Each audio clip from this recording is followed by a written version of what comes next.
Hello everyone and welcome to my channel, and today I will be reading an Arlecchino book by me. So let's get into it. The streets of Fontaine were rather gloomy right now, due to the sounds of rain filling the air. Today, however, it feels particularly hostile as well.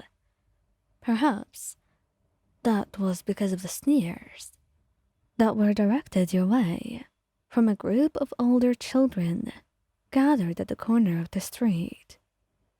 You think you're special because she took you in, huh? One of them jeers, taking a step closer, and you clutch your satchel a little tighter, forcing yourself to look calm. But she'll toss you out when she gets tired of you.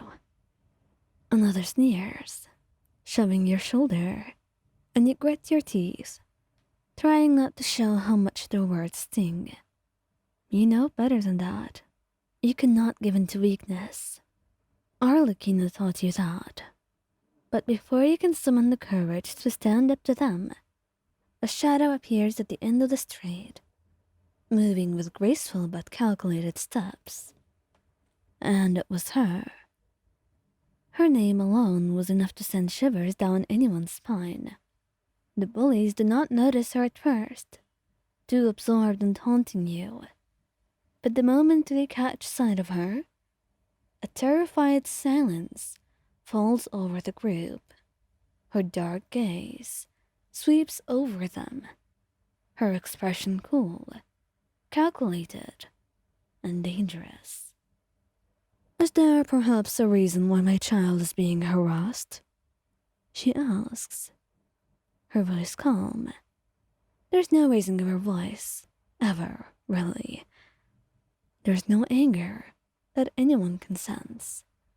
Just a calm, unnerving intensity that sends the older kids scurrying back a step. No, ma'am. We were just talking to them. One stammers nervously, already trembling. Talking? Interesting, considering I believe I saw a different scenario. She says, and she looks a little bit amused, although her gaze remains cold and unyielding. She only steps closer, each step measured and deliberate. And one of the bolder ones gathers the courage to speak, though his voice shakes. We didn't mean anything by it, really. We were just joking around. Her lips curve ever so slightly, though there's no humor in her expression. Is that so? Then perhaps I'll make it clear. I don't take very kindly to jokes made at the expense of my family. She tilts her head ever so slightly, her eyes narrowed, and the group nearly trips over themselves, trying to make a swift exit, muttering apologies as they disappear down a side street. And once they're gone, you glance up, fully expecting her to leave just as quickly as she came. After all, Arlecchino does not typically linger, and most of the time, she wouldn't even step in such a situation. You're supposed to be independent, strong. However, she remained, her gaze lingering on you thoughtfully. Are you hurt? She asks, tone even, almost as if she is sizing up the situation with the same care she might give to evaluating a new recruit.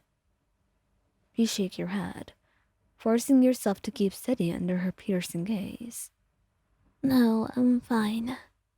She looks at you for a long moment, an unreadable expression crossing her face, before she speaks once more. That's good to hear. But why didn't you defend yourself? You hesitate, feeling a flush of embarrassment creeping up your cheeks. I was trying not to start any trouble. Trouble? She echoes, arching a brow. Trouble already found you. Standing by while others disrespect you is the same as inviting them to do so again. Her words cut deeper than you would have liked, and you look down, feeling small under her gaze. But then, something unexpected happens. Arlecchino reaches out, her fingers gently lifting your chin, making you meet her gaze. And there is something in her eyes, something softer, almost protective, beneath that cold, calculating exterior. Listen to me. Her voice drops to a softer tone, her fingers still resting lightly underneath your chin. Strength is not only about knowing when to fight, it's about having the resolve to defend yourself when necessary.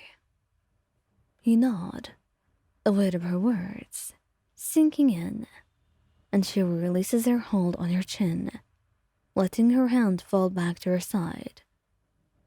You're young, but that is no excuse to be weak.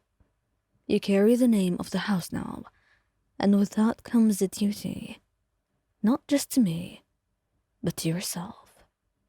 She continues, and she pauses then, studying you carefully, and then she lets out a soft sigh. If you need help, you ask for it. But if you allow others to disrespect you without consequences, you disrespect yourself. Do you understand? Yes, I understand. You say, your voice steadier this time. Her words ignite something in you, a determination to prove yourself worthy of her trust. Satisfied, she gives a curt nod. Good. A beat of silence passes, and you almost think she's done when she surprises you again. Those words they said to you about being abandoned, tossed aside, they're false. You're mine now. I took you in because I see potential in you, not because I'm prone to charity. Don't doubt that. The reassurance is brave, nearly businesslike, but it's enough for you, really. And then she glances over her shoulder, her gaze sweeping over the area, and then turns back to you. Now, go home, and next time, I expect you to handle such things on your own. You nod, and as you head home, you finally realize why Arlecchino is the father of the house, and how despite everything being cold sometimes, and you not being a regular family, it is the only family you've ever known, and you will always have each other's back, no matter what.